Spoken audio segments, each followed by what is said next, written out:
Hey, what's up? I'm back. I know it's been 2 weeks. I'm working on it. This is actually tougher than it looks because you got to come up with an idea, you got to write it all out, you got to research, anyway. So this time, 10 items you should have in your car in wintertime. This one's a little bit easier for me because I live in Cleveland, and these are actually items that I have in my car. And let's take one of those things that you should have, like kitty litter or sand, right? But what kind of kitty litter? What kind of sand? Play sand? Nope, not play sand. We're gonna talk about that coming up.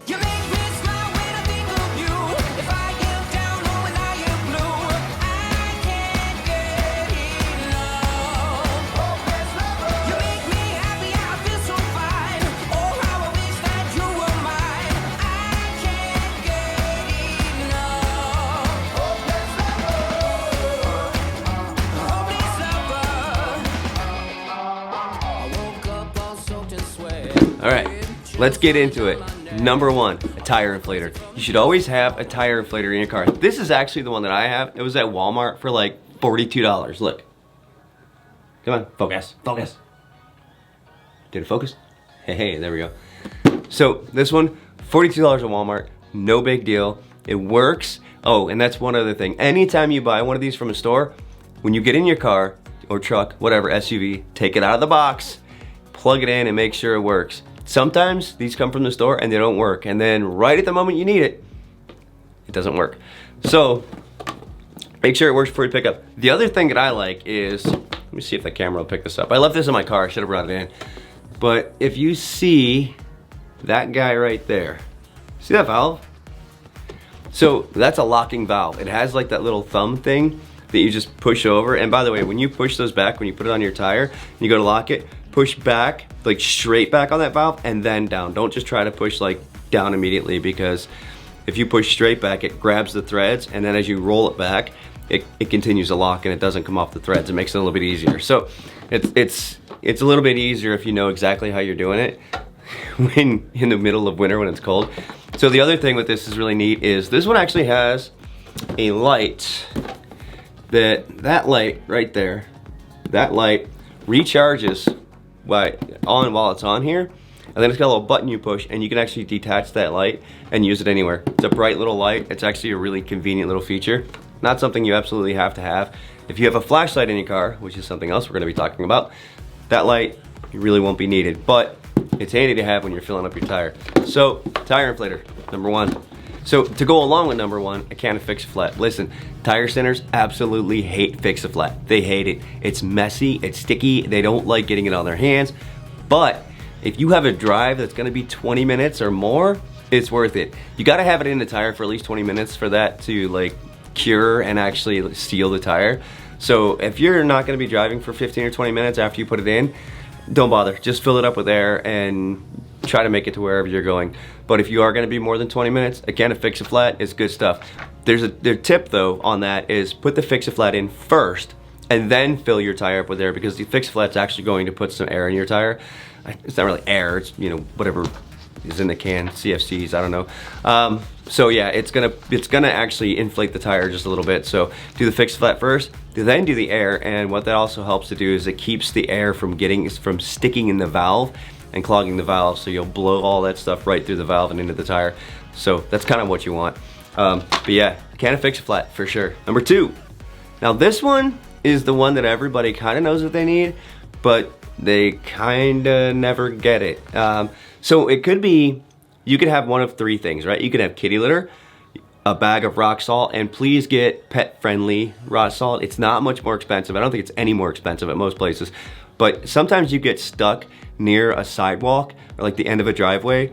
I promise you, rock salt does horrible things to a dog's paws. So make sure you're getting pet friendly if you do get rock salt. Rock salt doesn't work that great because it melts and you don't really get the traction you need. And you think, oh great, no, it melts, it'll melt the snow out of the way. Well no, because if you've already dug your car into a rut, you actually need something to give you traction to get out of that. So melting the snow or the ice isn't really gonna help you any. So rock salt, bad idea, but if you do get rock salt, please get pet friendly. So the other thing, kitty litter. A lot of people wanna use like kitty litter, and kitty litter is fine, but there's a couple things you have to think about. One, non-clumping. You wanna get non-clumping kitty litter because it stays separated. Instead of like clumping up, it stays separated. It actually gives you traction. The clumping stuff breaks down faster and goes back into the clay material that it was made out of. And so all you really get is mud underneath your tire. Now any kitty litter, even if it's non-clumping, eventually is going to turn back into clay. That stuff's just dried clay to begin with. It's gonna turn back into clay. It's gonna do a few things. One, it's gonna stick to your driveway and be all over the place. It's a mess. It's also gonna clog the grooves in your tires. Okay, so the tire grooves are something that you need for traction when you're stopping or going in the winter.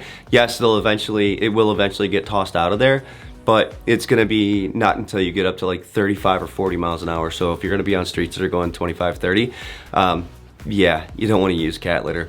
Sand. So sand is the big one. Everybody knows that sand will give you traction. You know, where I grew up, I actually grew up like out in the country, and one of the things that they used on the road was sand and hot ash. That's actually all they used. They didn't use salt on the road. We didn't really get a ton of snow. We were like, I don't know, we weren't really central Ohio. We were hour and a half, 2 hours south of Cleveland. So we'd get like, you know, maybe 3 or 4 inches of snow at a time, which was enough to close the schools. I still can't believe that. We get a foot here in Cleveland, they don't close the schools. So anyway, so yeah, they would just use hot sand and ash, right? Hot ash and sand. I believe it's hot ash and sand. Ooh, man.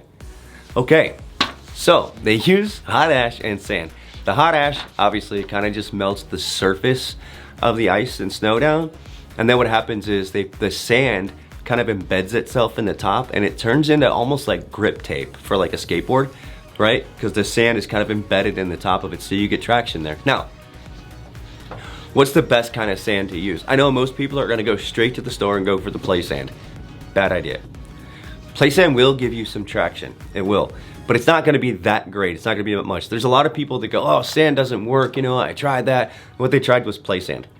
Play sand doesn't work. So you wanna get commercial grade coarse sand, okay?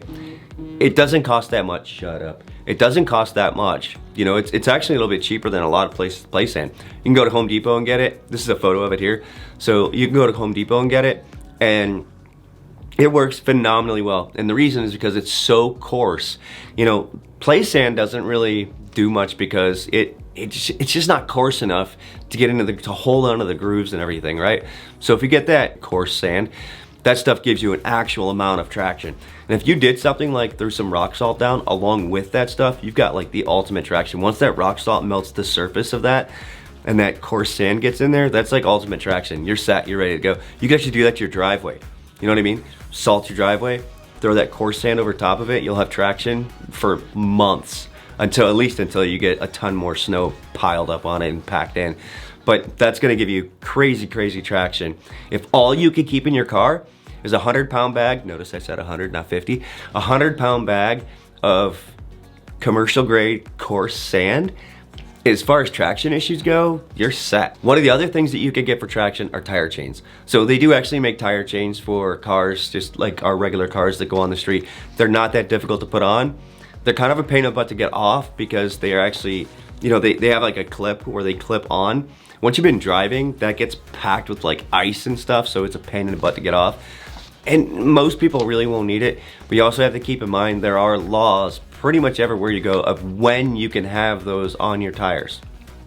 You know, like from December to February or, you know, whatever. For us, it would probably be, you know, like November to April. There's probably a date in there, like April 20th or something. Anyway, that goes the same for studded tires. If you're gonna have steel studded tires, make sure that you're getting them on your car during the time that they're legal to be on there, because they're not always legal to be on there. A lot of people think studded snow tires are not legal. That's not true. They're actually legal in most states. It's just they're only legal for a certain time period. So make sure that you study that, and you'll be good if you wanted to do studded tires. They also have those cool studded tires that are remote controlled. They don't have studs until you hit the remote and then they pop out of the tire. Super expensive, but awesome. I want those. Bonus points if you can guess what this is. What is this thing? What is this? Anybody? Anybody? No? Okay. That's a flashlight. This is not the flashlight I'm recommending, but that's a flashlight. That, it's catching my face. That is a USB port. Let's do it again. This thing here opens up Obviously, come on, focus, focus. Obviously, the USB port is to charge your phone because you always want to have extra juice for your phone when you're stranded somewhere and you're waiting on a tow truck or whatever else. So you have to have extra power for your phone. But a little window is for this guy. This here. See this? See this here? See? It's trying to catch my face. Let me hide. Let me hide. This here. Right? So that plugs into this. All right, let's plug them in. Okay, we plugged them in. I know some of you just saw a red wire, and you might see black wire. So what do you think that is? That is jumper cables. This is a starter pack for your car, right? You know those emergency starter packs that used to be those big honking things that you had to carry around and charge? This is what you can get now. They're that small. They're like the size of a cell phone. Not bad at all. If you get a 2000 amp one of these, and I think that's what this is actually, I'm pretty sure that's what I bought. So if you get 2000 amp, you can start up to an 8.5 liter gas engine and a 6 liter diesel engine, right? These things are not very big. This is actually the smaller one. This is up for like up to V6s. I just remembered that. So yeah, you can go on Amazon. You can find those on Amazon for like $100. Totally worth it. I know like $100 is kind of expensive for a lot of people, but just think about what you're driving. You can always go to Walmart and get that for like $35. This is the EverStart Max. Let me see if I can. Okay, so, and this one's good for like 4 cylinders. It's good for V6s, like smaller V6s. It works great. I have used this. I was having a problem with my Mercedes with a dead battery. I was able to start my Mercedes like 6 times before I needed to charge this again, until I got a new battery. So yeah, those things are worth their weight in gold. And Walmart does have some fairly cheap ones that you can go and get, or you can just go on Amazon. Like I said, they have some pretty good ones on Amazon for about $100. Those must have. I mean, that really should have been number 1 on my list, because that is like absolute must have. You need one of those. Number 4, camp shovel. Why a camp shovel? Do you ever see a camp shovel? It looks like this, right? So it's got a little case that it fits in. It folds out. You can actually fold it to 90 degrees so that if you need like to chop at something, you know, kind of like a pick, you can use it as a pick to break up ice, and then you can flatten it out and use it as a shovel to get yourself out of whatever sticky situation you're in. They actually have those on Amazon for like 15 bucks. I think the cheapest one I saw was 15 bucks. I promise you don't need the most expensive one, because that's something you're gonna use like a couple times, maybe. You know what I mean? Like it might be 5 years before you even use it the first time. So I hope for you that it's 5 years before you have to use it the first time. And by the way, for those of you that were wondering why I said 100-pound bag of sand, extra weight in your car for traction. All right, number 5. Number 5 is this, hand warmers. So hand warmers, and here's one, because I've had somebody say, why would I want that? I have heated gloves. Well, I have heated gloves too, but I still have hand warmers in my car. And the reason, and when we get to it, you'll know why, you'll understand better, is what if you need to thaw out a water bottle? You know, if you're out there trying to get your car unstuck, or something happens and you're out there busting your butt, trying to get your car moving in the middle of nowhere, you're sweating a lot. And people go, what, it's that cold? You're not sweating. Oh, trust me, you'll start sweating your butt off when you're trying to get your car out of something. Believe me. You can get dehydrated pretty easily in the wintertime, in the snow, because people don't realize how much they sweat when it's that cold out, right? So those hand warmers are great for warming a bottle, for warming up your hands if you need to, unless you're like me and you have those freaking heated gloves, which are, I swear those were invented by God. Those things are amazing. So even if you have heated gloves, get hand warmers. Trust me, they will come in handy. I promise you that. Number 6, triangles, hazard triangles. So you can get hazard triangles on Amazon or anything. I think they were like, I think I saw a set for like 15 bucks or something, but most of them were like $20 to $35. They also have some that have lights. They have like LED lights that blink. Those are kind of important. I mean, like staying safe, otherwise known as staying alive, is kind of key to surviving the whole winter season, right? I mean, we kind of all want to be alive. You want people to see you when you're like over there and stuck, so that you can avoid being turned into that deer that you saw on the side of the highway late last fall.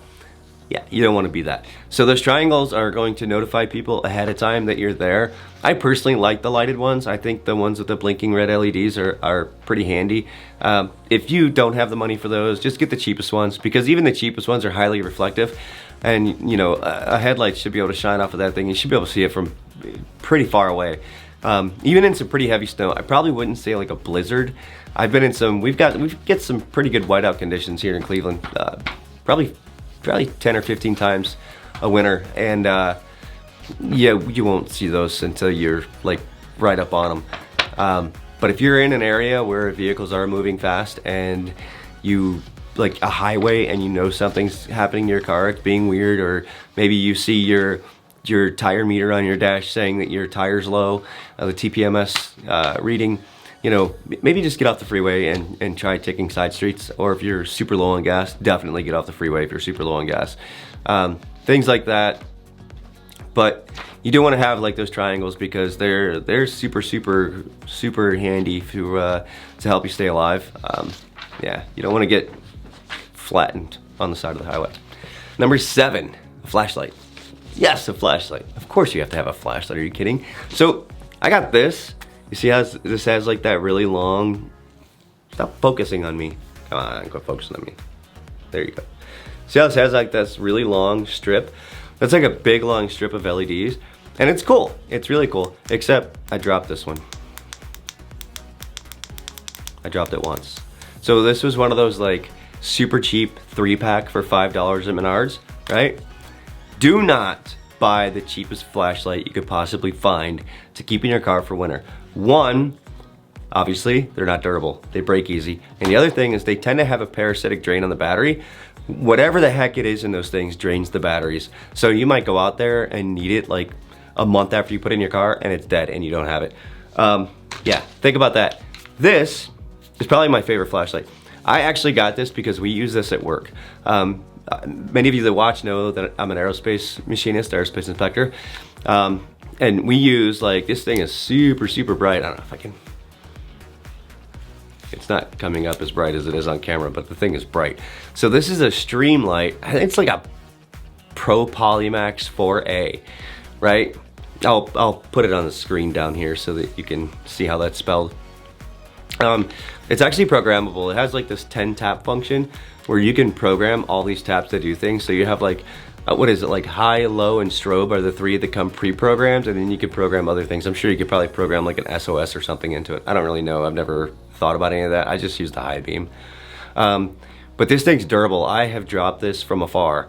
Like I've dropped this from, I live on the 2nd floor, and I literally dropped this off the patio onto concrete, and it's fine. There's nothing wrong with it. It's waterproof. That's kind of handy, because you know, if you're out in the snow and you happen to be by some snow that's melted, having something that's waterproof it comes in handy. Yeah, and it's LED. LED has like a super bright light, but what I like about this one is most LEDs, they focus the beam on this little tiny spot, and all it does is shines off that's so bright that you can't look directly at that spot. This actually spreads it out enough that you can look directly at where the beam is, and you can see what you're doing just fine. But yeah, these Streamlights, this thing's like 50 bucks. And again, I know this seems kind of expensive. Like maybe you don't have a lot of money and you think, wow, $50 is a lot. But when you think about it, it's 50 bucks you'll spend one time. You know what I mean? So it just like save it up. And since winter's coming up, you have time to get all this stuff before then. And if you can't spend 50 bucks, then just try to get the best flashlight, the most durable flashlight that you possibly can. With a good name. Streamlight is a really good name. So if you can pick up a Streamlight, most of these are gonna be great. They're gonna be durable, they're gonna last, they don't have a parasitic drain. You could throw this in your car, 3 or 4 months later, pick it up and it works, right? Also, when you have something like this in your car that takes batteries, make sure that you pull it out at least every 30 days and just make sure it works, because batteries in winter in a trunk of a car, not a good combination, none of that. So check it every month, just make sure it works. Same goes for this guy. If you have one of these stuck in your car, take this out every month. Don't just check the battery. Take it out every month and charge it. They actually tell you to do that on the package. Okay, number 8. God, we're going through this quick. So number 8 is a blanket, right? They have these wool blankets, wool emergency blankets on Amazon. They're like $12.99. So you can get a couple of those wool emergency blankets, and obviously wool is good for a lot of reasons. It's really warm. Even if you can't get the thickest wool blanket, it's gonna be warm because it's wool. And they're pretty big. I think they were like 40 by 80 inches for the 13 bucks for $12.99. So I'd probably get 2 of those. But again, if you can't afford that, Walmart has these fleece throw blankets for like $2.50. And if you're into dogs, they have them with like bones and little dog houses and says bark bark and woof woof and all that on them. I usually go buy like 100 of those and take them to the local dog shelter every year. So anyway, yeah, you can go with those blankets, and it's not the only blanket that they have at Walmart for $2.50. They have a bunch of throws that have different stuff. But you can get those throw blankets. Now, obviously, the fleece throws aren't going to be anywhere near as good as the wool emergency blanket, but you know, you can probably get like 2 or 3 of those fleece ones, or just get like 1 a week for a month, and you can have 4 that you can put together, and that'll be plenty. They're not very big. It is a throw blanket, where the wool blanket is actually really big, the one for $12.99. But one thing about that is when you put any kind of blanket or anything in your car, don't just throw it in your car. Because one of the problems is, you know, you do still get warm days in the winter, and the inside of your trunk does get warm enough for mold to grow. Okay, you see where we're going with this? You're going to get moisture in your trunk. It's the trunk of a car. It's not completely 100% sealed off to the entire world. And you put things in there that have been wet, right? So you're gonna get mold growing in there. Make sure you put it in a moisture sealed bag of some sort. If you have a vacuum sealers are awesome. Throw it in a vacuum sealer bag, you know, put it in there. It's for emergency use anyway, so you're not gonna need it all the time. Throw it in a vacuum seal bag, and just make sure you always carry a pocket knife. I always carry a pocket knife with me, so you know, make sure you have something like that you can cut it open, or even if you have like a pair of scissors in your emergency kit in your vehicle, you know, so you can open it. But you will have a pair of scissors in the next item. Number 9. So this one, if you own a Mercedes, you actually already have this. You might already have it. You should. So if you own a newer Mercedes, I think like post 2010, you probably already have one of these, but many of you don't actually know that you have it. So if you go in your owner's manual, it's different for each vehicle, like for cars and SUVs and, you know, those kind of things. It's gonna be different for whatever Mercedes vehicle you're driving, but there's a good chance that you have this in your Mercedes. This is something pretty important to keep in your car. You always want to keep a first aid kit. Who knows what can happen when you're out, you know, trying to change a tire, or you got a flat, or you're trying to dig your way out of a hole. You know, ice can be sharp. You could slice the crap out of yourself on sharp ice or something, so you always want to have a first aid kit. Now, if you're not driving a Mercedes, I thought about you, don't worry. Go on Amazon right now and type in 298-piece first aid kit. You're gonna see one for $20.57. That is actually the kit that I have. Yeah, I do have the Mercedes kit, but this was out of my last car. I don't have a Mercedes anymore. But the kit that I have always kept in my car is the 298-piece kit. It's I looked it up before this video. It's $20.57 as of right now, November 15th of 2021. So that price could change in the future, but that first aid kit is pretty awesome. It's got everything you need and then some. It also has scissors in it, so if you do decide to vacuum seal any of these emergency items, you'll have a pair of scissors to cut it open. One of the other things that you might want to vacuum seal to go along with your emergency blanket are snacks and water. So you want to get some non-perishable snacks, you know, whether it's granola bars or whatever else, because if you're, don't you hit my camera tripod. Dog. I think my dog's about to hit my tripod. Go. Come on. Go. Oh, he did. What a dick. So snacks and water are definitely important. Water's gonna freeze in your car. So I always say, like, maybe try to keep like 7 or 8 water bottles under your seat, or like just somewhere in the passenger compartment where there's heat and everything. They're not gonna stay thawed, but there is a difference between something frozen in your trunk and something frozen on the inside of your car. The stuff that's frozen in your trunk, it doesn't thaw as fast as the stuff that's frozen inside of your car. It just doesn't. And those hand warmers are pretty cool, because if you have those bottles of water and you have those hand warmers, you can combine those two. I don't mean like pour the hand warmer stuff inside of the bottle. Don't do that. Do not do that, especially if you're gonna drink the water. Wrap it up in, like, you know, your emergency blanket. If you have to use it, you can take a little corner, you can wrap your bottle of water up, and you can wrap up, you know, your your hand warmer. So, but if you're gonna do that, always put the hand warmer up towards the top of the bottle so that you're not melting the water on the bottom and not able to get to it. If you melt the water up to the top, you can immediately drink some water after a few minutes. Yeah, so hand warmers, always good to have when you're wanting to thaw out the water. Like I said, even if you have battery powered heated gloves, the hand warmers still come in handy. That's not the only thing come in handy for, because not everybody has heated gloves. So if you have somebody there with you, their hands are gonna get cold, toss them a couple hand warmers. A case of hand warmers is somewhat cheap. They're 20 bucks, I think. And what do they come, 10 in there? I mean, unless you're playing around with those things and doing stupid stuff with them, which is what I would do. You'll have them forever. Those things last forever. In fact, you could throw those hand warmers inside your first aid kit. Throw like, you know, 2 packs. They come in like, there's packs of 2, they're kind of stuck together. Throw like 2 of those packages in your first aid kit so you have 4 total hand warmers in there, just so you have them. And then you could throw the rest of them like in your glove box or console or, you know, whatever, trunk. Okay, so that is my list of the 10 things that I would recommend keeping in your car for the winter. Yeah, if you guys have anything that you like to keep in your car, put it in the comments below.